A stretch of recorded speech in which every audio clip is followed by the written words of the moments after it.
UGC UGC UGC social media खोलते ही देखने को मिलता है hashtag boycott UGC, hashtag boycott BJP, hashtag boycott Modi सरकार एंड बहुत टाइप के अलग अलग स्लोगन देखने को मिलते हैं। We love Yogi ji and go back UGC, हम सत्ता में बैठा सकते हैं तो हम सत्ता से हटा भी सकते हैं। आखिरकार हुआ क्या है देश में कि लोग सड़कों पे उतर रहे हैं हैशटैग बाइकट यूजीसी का नारा लेकर के। आखिर ये यूजीसी है क्या?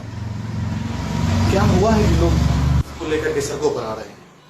तो हम लोग समझने का प्रयास करते हैं कि यूजीसी है क्या।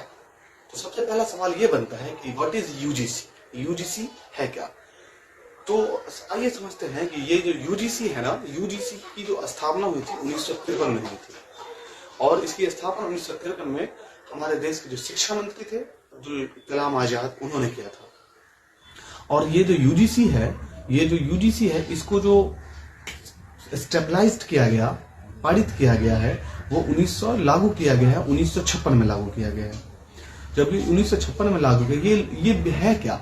तो ये जो 1956 में यूजीसी लागू किया गया था, तो ये यूजीसी का फुल फॉर्म होता है university grant commission. University grant commission. अभी यूनिवर्सिटी ग्रांट कमीशन क्या है? तो ये जो यूनिवर्सिटी ग्रांट कमीशन है ना, ये नेट जैसे एग्जाम कंडक्ट कराती है।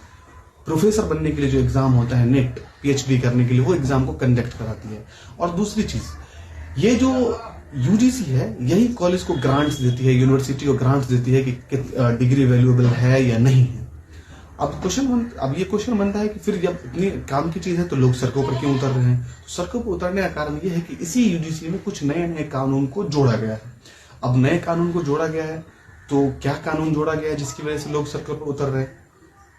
तो इसी यूजीसी में जो कुछ नए कानून को जोड़ा गया है जिसकी वजह से लोग हैशटैग बाइकट का नारा लगा रहे हैं, हैशटैग बाइकट लेकर के सड़कों पर उतर रहे हैं, पुतले जला रहे हैं। तो ये इसमें जोड़ने की नौबत क्यों आई? क्या हुआ ऐसा कि जिसकी वजह से यूजीसी में नए नए कुछ कानून को जोड़ना पड़ा या हटाना पड़ा?